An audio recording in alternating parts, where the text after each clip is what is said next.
All right, welcome everyone to our final video, at least as of now. Maybe we'll decide to do one later today. I don't know.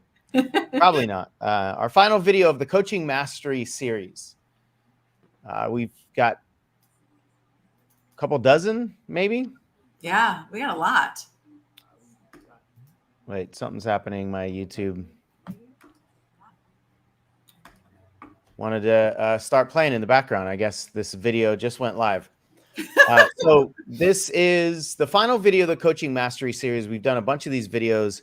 There are all kinds of different conversations, and what informs these videos is usually questions that we have, the engagement that we have, the challenges that we know that people are experiencing, and our journey of so many years of the coaching world and why people struggle, why people succeed, what hurdles people need to go over, all of that stuff. So if you haven't watched the full series, I highly encourage you to go into the playlist and see which videos speak to you, which topics really speak to you. There's been a lot of powerful engagement and conversations, and watch them more than once.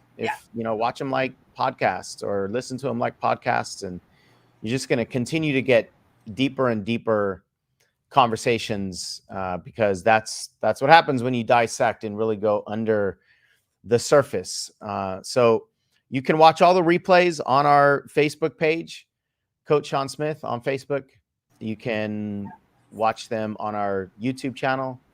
You can go to bit.ly/YouTube replays and go directly there. And this has all been leading up to our ECCP event, which is happening next week.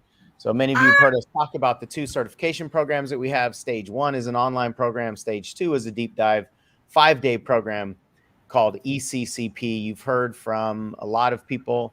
If you watch the videos, you heard from a lot of people who have gone through ECCP and shared their story. And today we're going to talk with Michelle. So many of you, if you've been watching the videos, you know Michelle. You know that she is a staple in our community and in our company, and she has become one of the best coaches on the planet, I believe, in terms of what she's able to do and the transformation that she's able to create in other people. And all of that is really only possible because of the journey that she's gone on. So we've talked over and over and over and over again from every different angle and so many different depths that you cannot take somebody to a place you haven't gone. That might not actually fully make sense to people unless you go places that you haven't gone before, and then you turn around and go, come with me, and then you can advocate, right? Advocacy is a really important word, and I think it's deeper than a lot of people understand. In order for you to advocate in a transformational sense, meaning you're going to advocate for somebody to do the work that they need to do to really fully change their life, or fundamentally, maybe not fully change their life, but at least fundamentally change their life in an area, which can certainly fully change somebody's life. But in order for you to advocate in that kind of a journey, you have to have an embodiment that elicits trust. And one of the reasons that you can't take somebody to a place you haven't gone is because they won't trust you to. That's not like this philosophy that we have. That's a part of the human component of trust. And it's like you telling somebody to go around the corner, and it's, potentially going to be dangerous or scary, and they don't know what's around the corner, and they go, well, what's around the corner? You're like, I don't know, but you should go. That's probably not going to work very often. It's that same mechanism inside of ourselves to protect ourselves that causes us to want to trust the people that are leading us. And you can try to motivate people. You can try to prepare people to go places you haven't gone, but you're not going to be able to advocate for people to go places you haven't gone. And that doesn't mean details. That doesn't mean you have to have the same details as somebody else. That doesn't mean that you have to have experienced the death of a spouse to help somebody through grief of Right. their spouse. But you've got to understand grief, and you have to have processed yours Mm. to some degree. Otherwise, you won't have the relationship to grief in general to be able to advocate somebody else with for somebody else inside of theirs. You've got to have addressed your own beliefs and conflicts, values and identities, and all of the things that are at a deep level creating our human patterns and behavioral habits, right?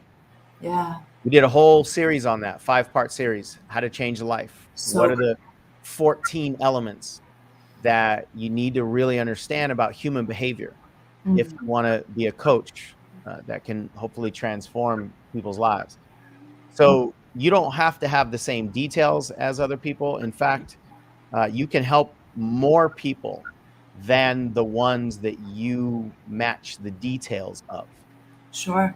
if you understand the deeper concepts, and you just got to go through the work, right? Mm, So today we're just going to open up a conversation. We actually don't have an agenda. We don't have bullet points to flow through today. We're just going to talk, and I'll interview Michelle and see what her milestones have been. mm. Michelle's been doing this work, first got into this kind of coaching work sort of peripherally, I would say, what, 2013, 2014, Yeah, that's when I around that came in time? as a like from a personal development, intentional personal development. Right. Yeah. And then ended up getting more and more interested in coaching specifically, and then did our certification program back in 2016, Mm-hmm. Yeah. and has been here ever since, and is now a facilitator in our programs, including ECCP next month or next week, and just is a mentor coach at our ECCP in action level, and has really just infused herself in all things coaching, and Mm, specifically with our company. So uh, in the email that I wrote earlier today, I said, and I don't know this is exactly technically true, but I think it's pretty close to true. mm. I said Michelle went from zero confidence and self-esteem to one of the best coaches on the planet. I didn't ask you about that statement. Would you agree with that? Yeah, I actually got like I read it, right? And I got emotional when I was reading it. Yeah. Yeah. I would say that is true. And so the journey that Michelle has been on is, I mean, it's an incline like this at a very intense level. Mm. So with that, Michelle, let's talk about your milestones. Um, I mean, what would you say? You know, the premise of this video is to help people understand what the milestones are of a successful coach. So as you cycle back through your memories and you remember who you were in 2013 and then 14 and 15, and when you first got into the room in 2016, even though you tried to get out of it uh, by not attending the event that you'd already purchased a ticket for, right. and then just the steps along the way. What would you say your milestones have been? It's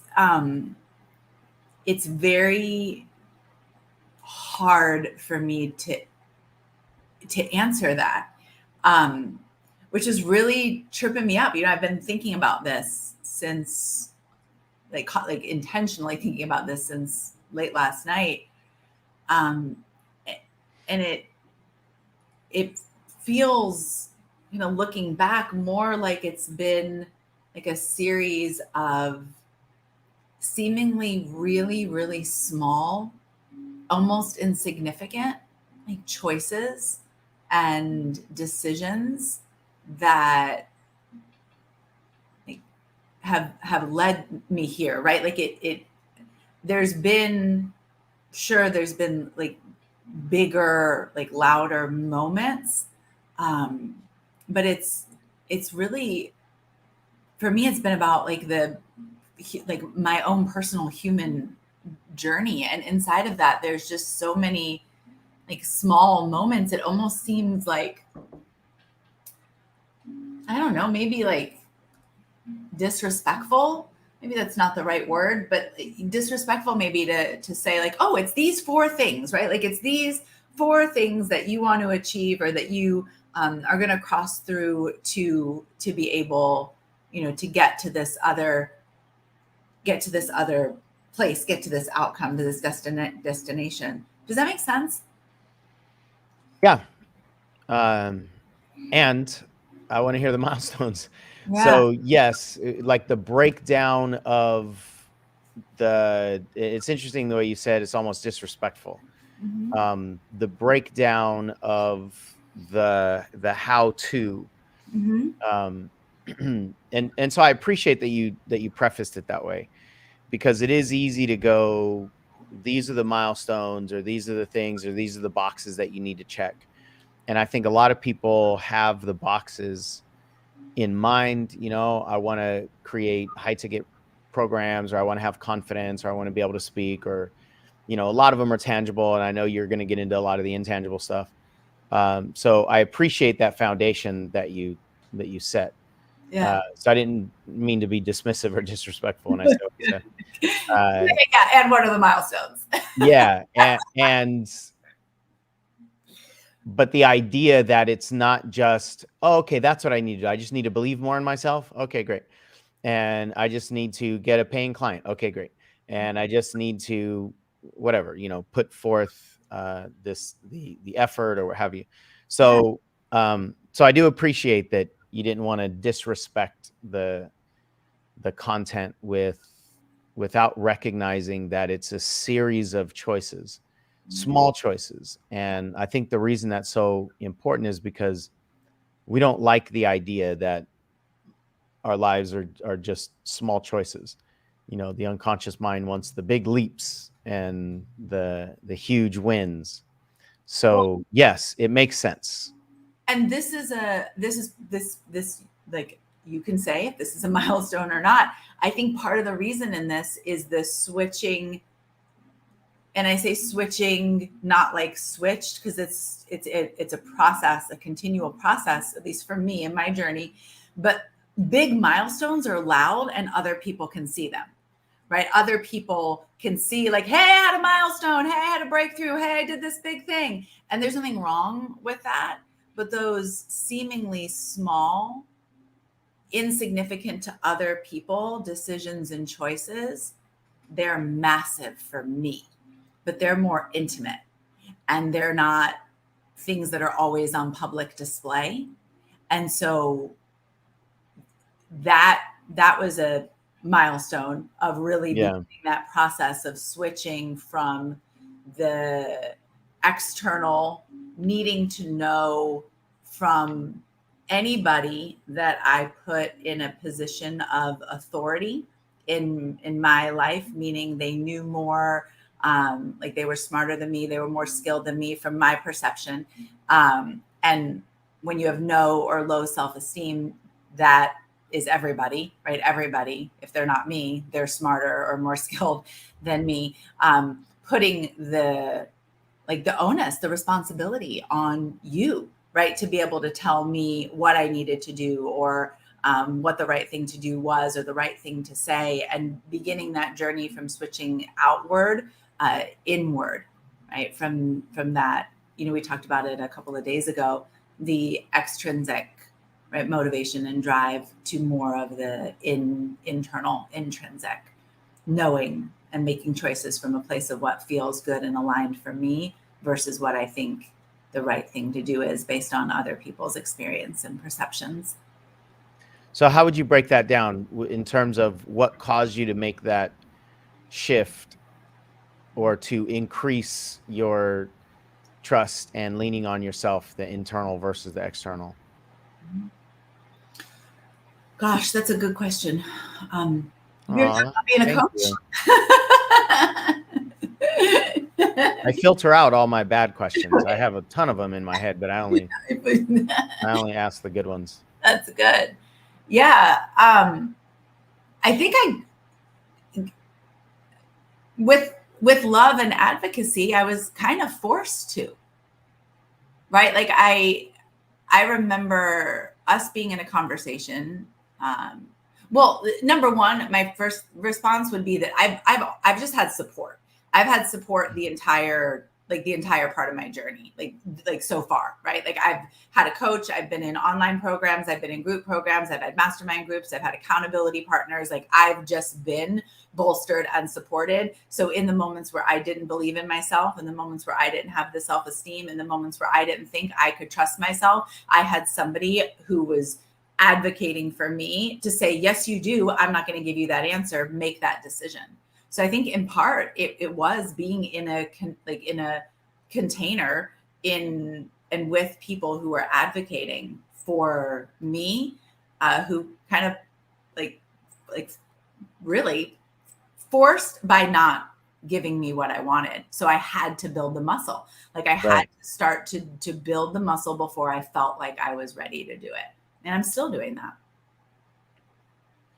Yeah, what that brings up is the requirements of not just support, but a certain kind of support for this journey. And it's not just like a emotional binky. You know, that's important for some people, you know, to recognize that we're not alone, to have people to vent to or whatever. That's important. What also is important is the kind of support that is designed to make you grow. Yeah. Because we individually, we're not going to do that on our own. We just simply won't. The human brain is not designed to get the most out of itself. Sure. I think that's a huge problem for a lot of people. And I think we're probably programmed that, you know, we can do everything on our own if we're strong enough and if we're smart and if we're determined and all the things that we want to be. Right. And the reality is our brain's committed to keeping us safe. It's not committed to growing us beyond our current capacity. And so that support that you're talking about has to be intentionally designed, and it has to come from people that will advocate, who've gone through similar growth 100% spurts, right? Like we were talking about earlier. So yeah, a lot of people just don't have that. 100%. Most people don't. And a lot of us that do, we reject it when it comes because it doesn't feel good. Right. It's uncomfortable. You know? It's so that was one for me. And I'm happy that you spoke to this specific type of support because that does matter. Another big thing for me was just inside of the redefinition of the word right. You know, I have a very strong right, wrong, like binary programming, and so much of just because of my patterns, which you know, we don't have long enough today to get into all of that, but so much of that comes from like this desire to like, I don't want to mess up, right? Like it's for me, it manifested a lot in perfectionism. And it was interesting. I was thinking about this morning, that the perfectionism helped me in a lot of ways. Like early on, I wanted to be a good student, right? I wanted to study. I wanted to really take like the things seriously because I really wanted to be good. But then it got to a point where it started to stifle me.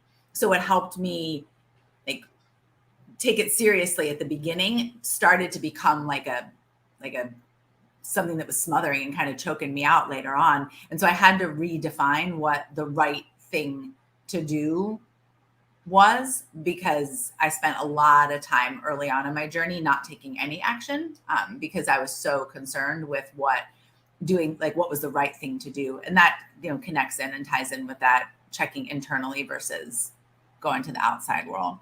Right. So you said that we don't have time today to get into all the things around right and wrong. Is that because this video we only have an hour for this video, or today only has 24 hours in it?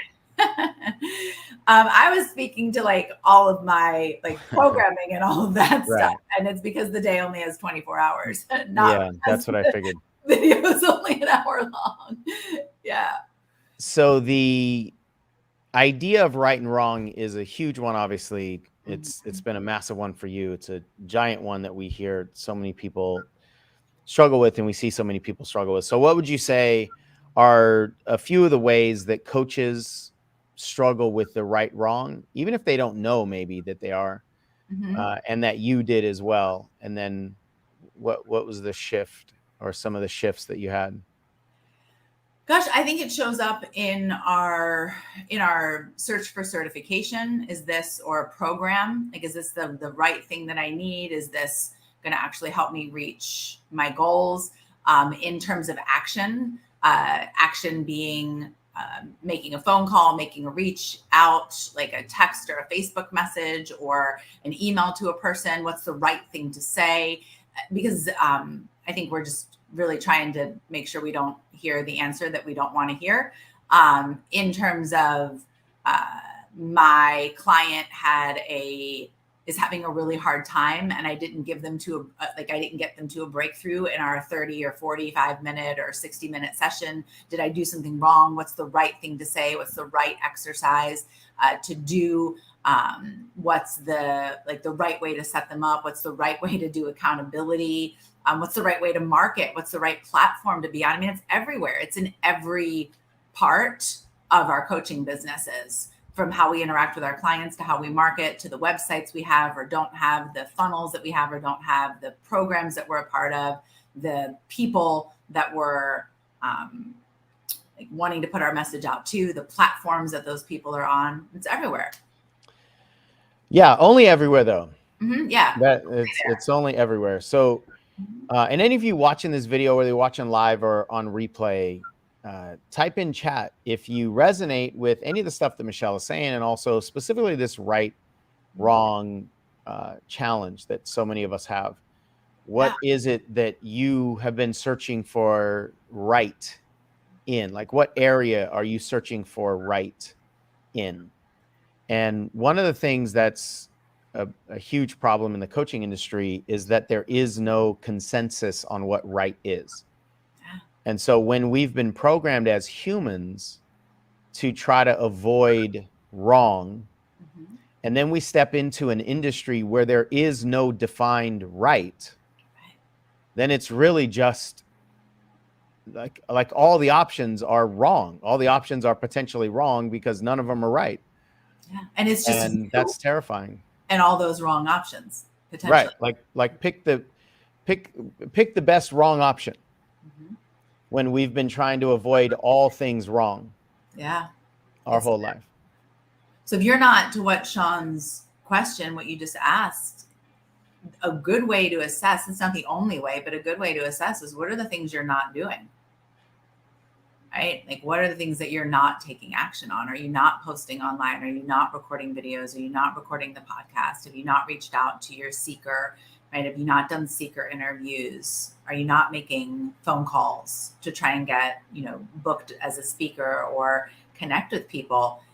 Because if that's the case, then I would put money on the fact that you're looking for the right or the not wrong thing to do.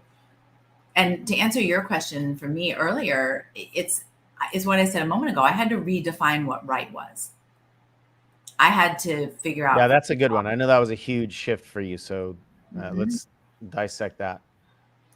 Well, we were actually the way I remember it is that we were on a phone conversation where what I recognized I was doing is that I wasn't necessarily going all out into the world, but I was with the people that I was the closest to, the people that I had the most intimate relationship with and that I respected. And at that time, and still is, right? It was you as a coach and as a facilitator and somebody that I saw as successful in this work. And it was my wife, who I saw as intelligent and successful in her own world and as a leader. And so I wanted to run every single decision or thought or thing that I had by either one of you and get it approved before I would take any kind of action on it. And I remember you asking me something to the effect of, well, what if we're not available? Right. And then it was like, I didn't do anything. And one of the things that I am really, really good at is looking in the mirror, right? Like really sitting with like, okay, that doesn't feel good, to admit that, right? To admit that I'm not going to take any action unless you approve it first, or unless somebody, my partner that I deem is smarter than me at the time, to uh, approve it. Is that how I want to live my life? Like, is that like, am I having fun with this? Like, is this like an experience that's positive for me? And we just got into the conversation of what's right then. Like, what if I got to decide what right is? And for me, it just started to evolve into a definition of, it's what feels good for me, what feels aligned with me. And that probably was one of the moments that I more intentionally started to like really begin to heal my own relationship with myself and my inner voice and my inner wisdom and my trust, to be okay with not only picking the wrong answer, but what if I decided something was right for me that the people that I respected and loved, the most, they didn't agree with. And so it became for me a beginning of just my own self trust, of being able to listen to my inner voice. And that started to change everything. Yeah, it's just such a massive concept that you're touching here. You said what feels good to you. Mm-hmm. And then you said what feels aligned to you. And the distinction that I want to make is that, like, what feels good to us usually, until we hit this certain point where we understand all the things that you're touching on now, what feels good to us is what feels safe to us. That's right.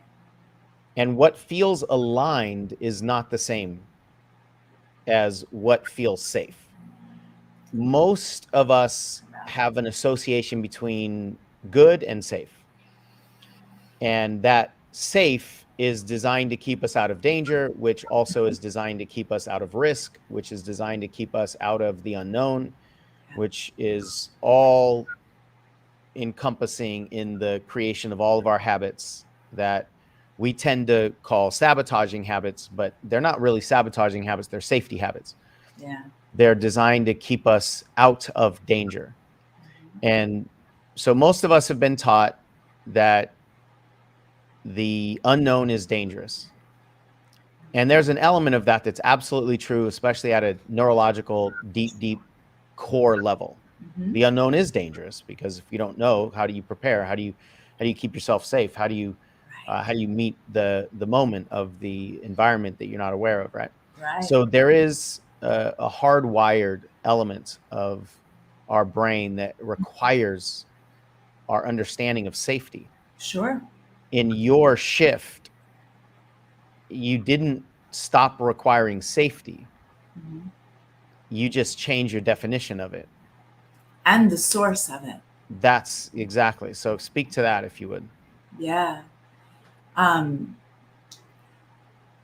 Because of just my own experiences as a child and growing up, it became, I learned that my safety came from outside of myself.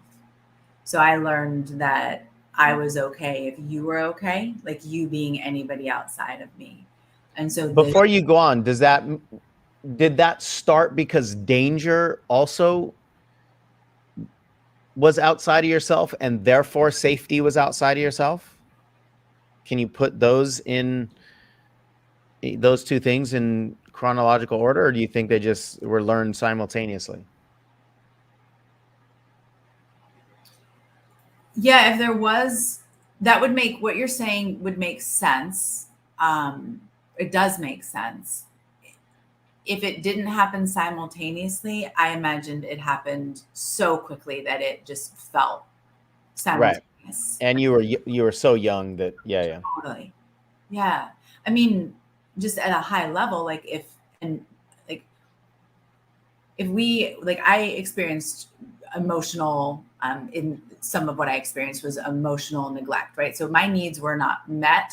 So I learned how to perform in order to be able to get my needs met. So I thought if I did a good enough job, right, if I was perfect, if I could, yeah, not mess up and get everything right, then I would be safe because I would be getting my needs met. So this for me, and this doesn't do this in everybody, but I know that it does it in a lot of us. It operates at a very, very core survival level. And so I'm really happy that you made the distinction between, because I'm a big feeler.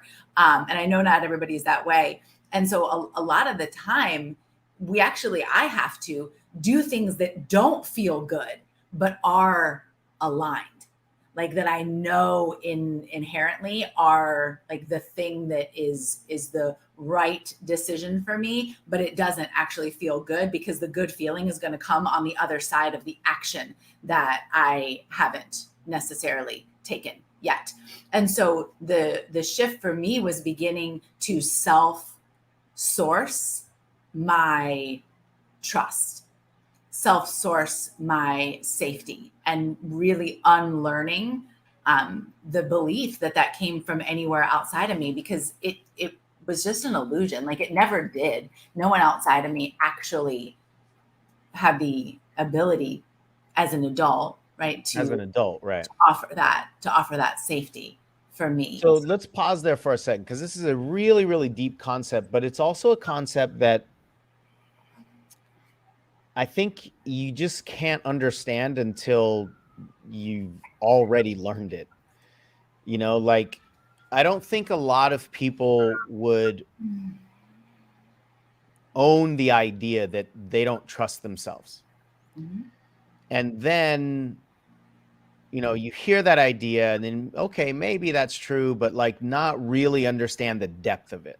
Sure. So you've said a couple times over the last few minutes, you've alluded to the source of Mhm. safety and the source of trust. And then what you just said, your distinction about as an adult, there really wasn't the external danger. But as a child, there actually was. Sure. And we all need to understand that as children, we actually were dependent on a survival level Yes. to external people, Correct. our parents primarily, or our parental figures. Yeah, caretakers. And there was a time when we would die, literally, if people didn't take care of us. Correct. And those lessons still live inside of us. Very deeply. We made choices at the very, very earliest stages of our lives. It was, how can I get food? Oh, I learned that if I cry, I get food. Right. So then we learn to make a scene and then get our needs met, to your point. And some of those early needs are survival needs, literal survival to keep our body alive. Yeah. And then some of those needs, as we continue to grow, are more emotional survival needs. They're emotional comfort. Mhm. Maria just typed in one of the comments that she had emotionally unavailable parents. I think all of us did to some degree. Yeah. They were emotionally unavailable, at least in a way that we wanted. And I don't mean that in any kind of dismissive way, Maria, to what you commented. Just, I want all of us to understand what Michelle's talking about. The details might be different, but we've all gone through a version of this story. Sure. Our intensity levels could be different. What we experienced could be different. The exact, the specifics are different, Mhm. but the generalities are basically the same. That when we were young, we were literally dependent on a survival basis to other people. Mm. And then we were emotionally dependent on other people. Sure. And whatever that looks like in your life, that is the foundation upon which you based your assumptions and beliefs and stories about whether you can trust people. Right. whether you are safe in your family environment, whether you're safe in your extended family, whether the world is a safe place. How can you get your needs met, whatever those needs are, physical, emotional, um, intellectual, whatever those needs are, Yeah. how can you get them met? So most of us, I'll say all of us at some point in time learned that the source of our needs, and therefore the source of our danger and the source of our trust, was external. And then at a certain point it wasn't, but it's like nobody told us, right? Like at a certain point we weren't actually in physical danger or emotional danger externally, but it doesn't matter at that point because we've internalized the whole game. And so we're now assuming the role of the disciplinarian or the punisher or the motivator or whatever it is inside, and the external environment is no longer actually there. And the reason I really want to highlight this distinction is because it's an unconscious reality for most of us. So most of us in the coaching world specifically, now everything that we're talking about obviously is like, just personal development.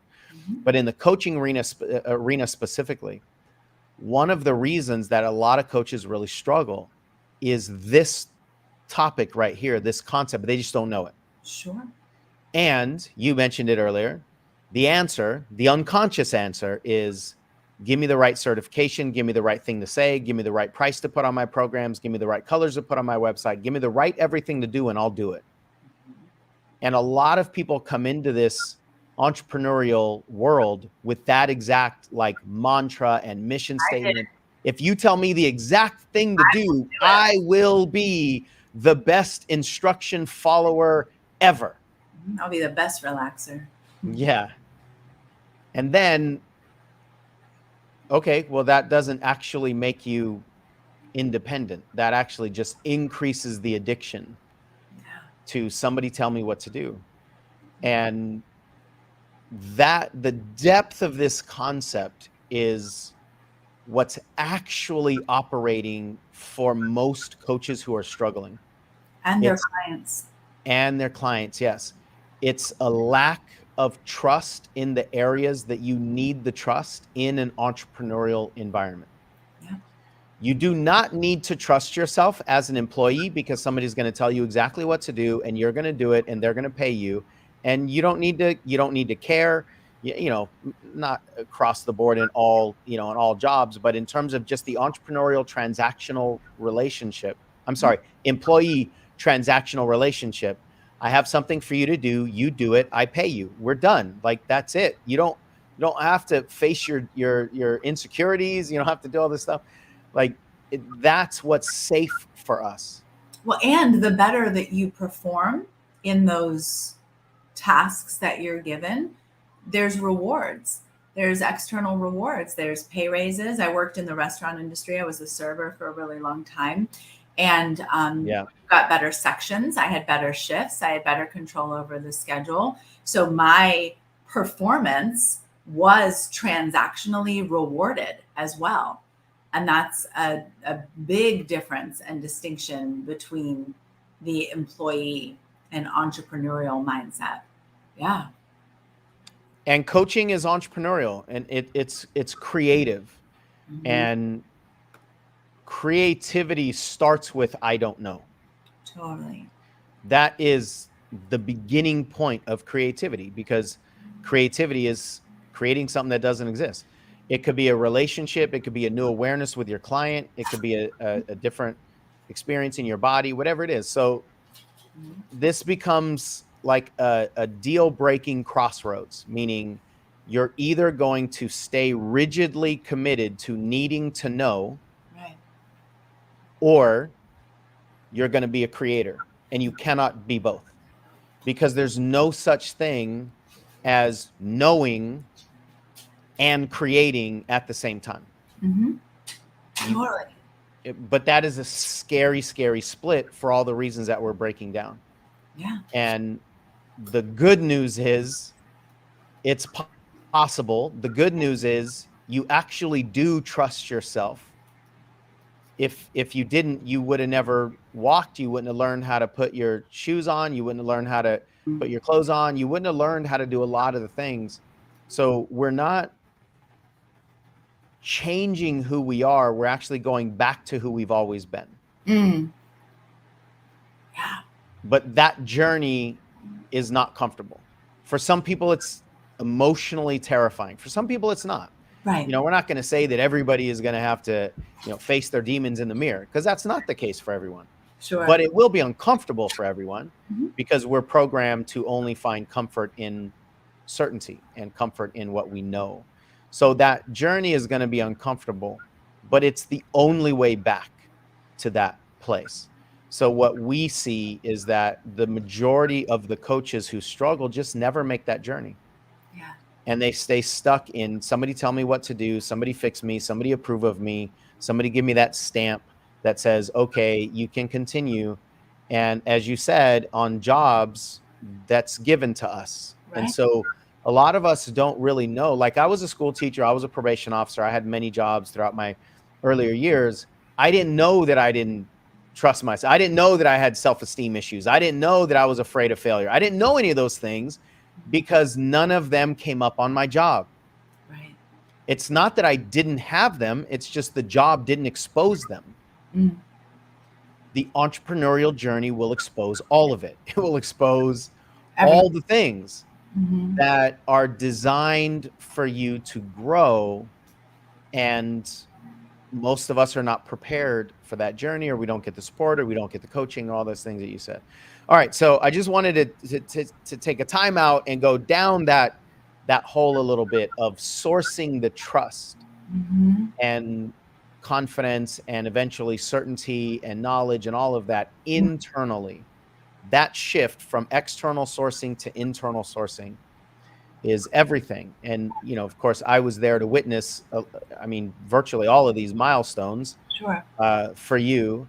And to me, that's when things started to really, truly shift. And it's that, it was that safety piece. I think that once you became safer with yourself, not that you're entirely safe all the time, none of us really are, but once you made a fundamental shift into safety with yourself versus self-punishing, then your energy changed, then your magnet changed. If I remember correctly, then like 3 people reached out to you that week Mhm. and asked you if you could coach them. Yeah. And you became to attract rather than repel with your energy. And I think that's another deep dive unconscious thing that a lot of people don't recognize they're doing, is you're repelling people with your energy while simultaneously trying to get them with your sales skills. Or your words. I mean, if there is an internal, and this is why this is going back to what we said at the very beginning. This is why I said what I said about it being more challenging for me to put these bigger labels on things, because it's it must have been like, I don't know, maybe like 2016, 2017. I was at a marketing event after ECCP where we were supposed to map out our content skeleton.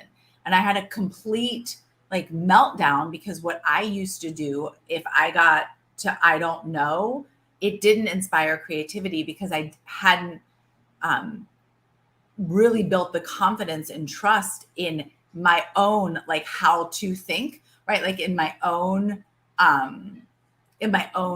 thinking. But what I knew is that I just got in this work being the personal development work, this work being the coaching work, as a client. Yeah. As a client, I cannot. I mean, if you get it, you get it. If you don't, I don't know what to tell you other than that by far has been the biggest thing that I have done for my business, for my clients, is my own personal work with all of this. But I remember standing there and just thinking, I don't know what to tell people the steps are. You just get in and you get in the work and you just stay in the work.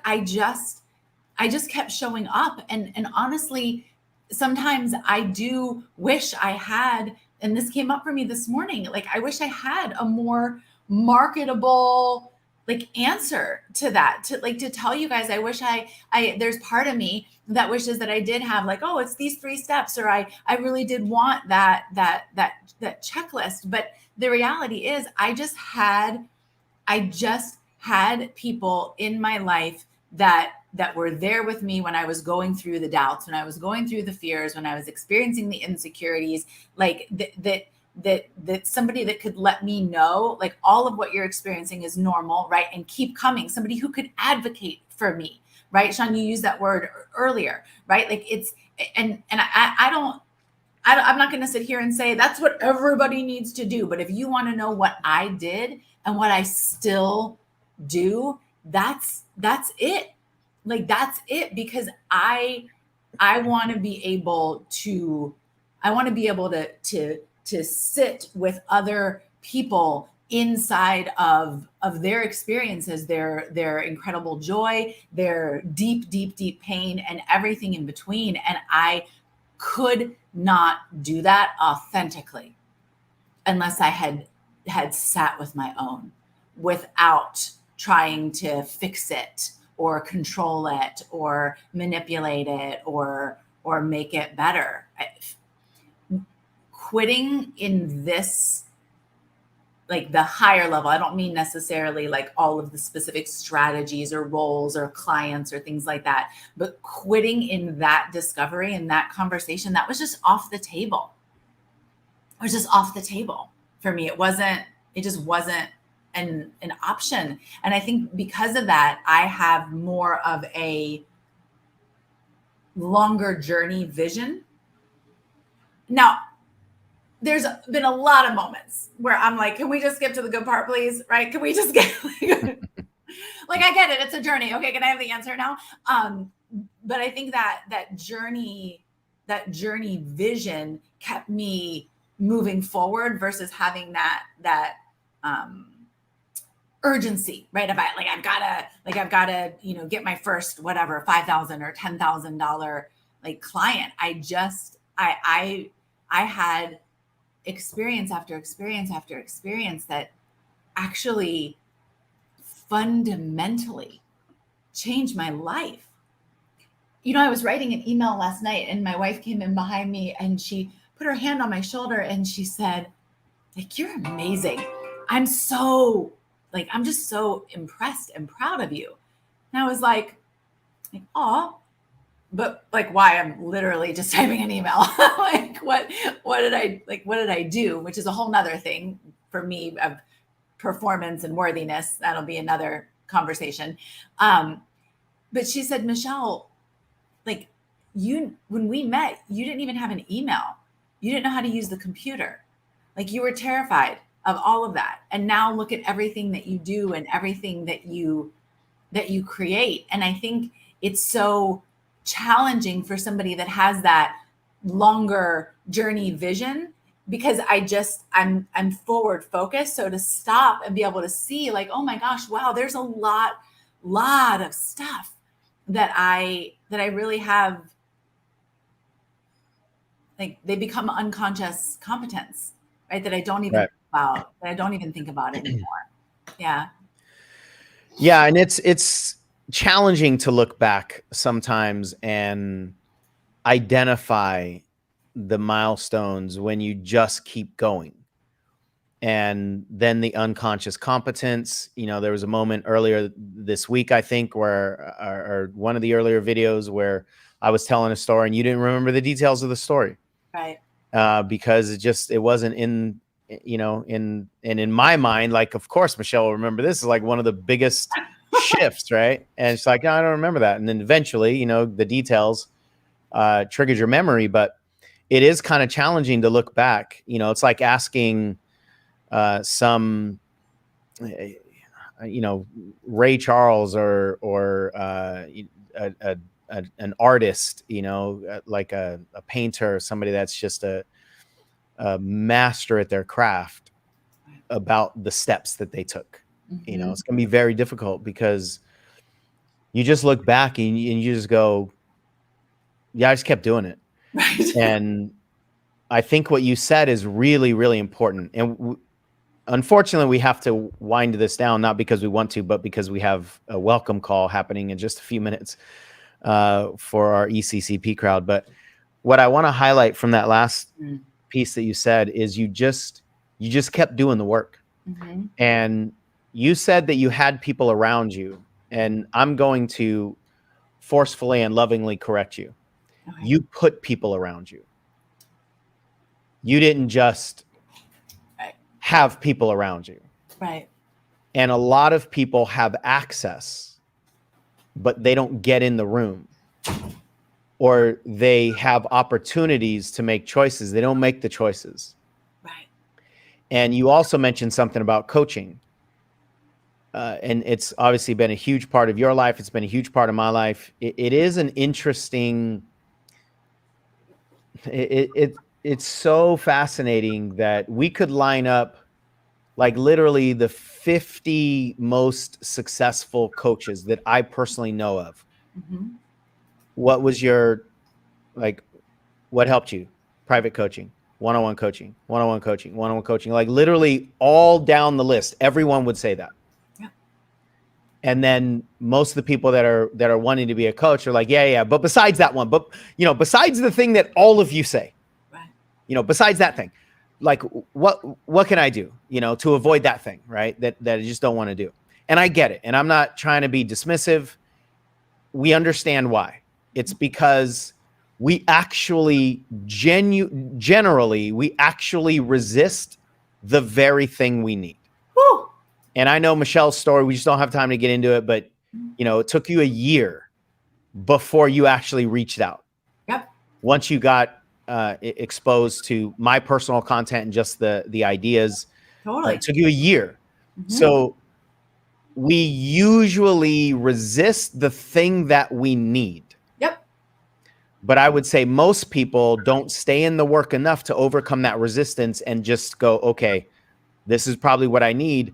And what we need is internal stability and internal trust and internal integrity and internal safety and internal, like all of those things, internal. That's what we need to make the shifts. And then we can actually implement and actualize all these other skills that we have. But until we make that internal shift, all of those skills are not going to be 100% useless, but they can't overcompensate for the internal void. Correct. We all, myself still included, you as well, you just mentioned it, we all hope at some point in time we will find the scenario where that's true. I don't think we'll ever get rid of the desire for that being true, that there is a way for us to not go through what we need to go through and we can still get to what we want. Right. We all will want that. Our brains are wired to want that. Sure. And it's only impossible, but only everywhere and only all the time and only for every single person. It's only impossible. I think the most powerful thing you said in this whole video for me that stood out, and what I want to highlight for everybody, is you just kept going. You stayed in the work and quitting was off the table. Yeah. For all of you out there, now we might not be your source. We might not be your teachers. You might not feel aligned, whatever, and that's fine. But the work is not optional. And that work is with you. But the results that you get after doing the work with you are literally unfathomable to you right now. Yeah. Meaning you have capabilities that you cannot understand. You don't even know. You cannot know. I know you've said this in the past, Michelle, and I'll give you the final words here in the last couple of minutes.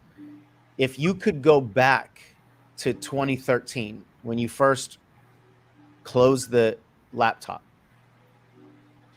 and tried to explain, there will be a day when your wife taps you on the shoulder and just says, I'm proud of you.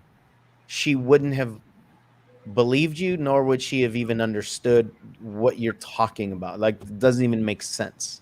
Of course. You would agree with that, yeah? 100%. she couldn't.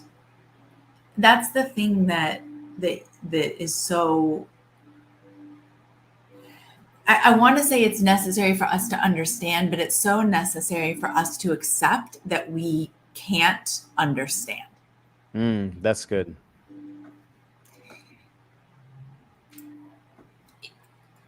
From her place and from her perspective, it literally didn't compute. It didn't make sense. And there's not enough that I could have said or done that would have made it so.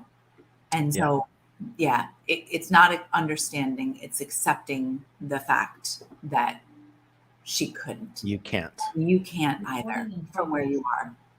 Yeah. That's awesome. We're going to have to end the video here because we have another call starting in like 30 seconds to welcome our new ECCP folks. So continue to comment. Let us know what landed or any questions you have. And thank you, Michelle, for breaking all that down, breaking down the unbreakdownable. Thank you. I appreciate All right, you all watching. Take care. Take care.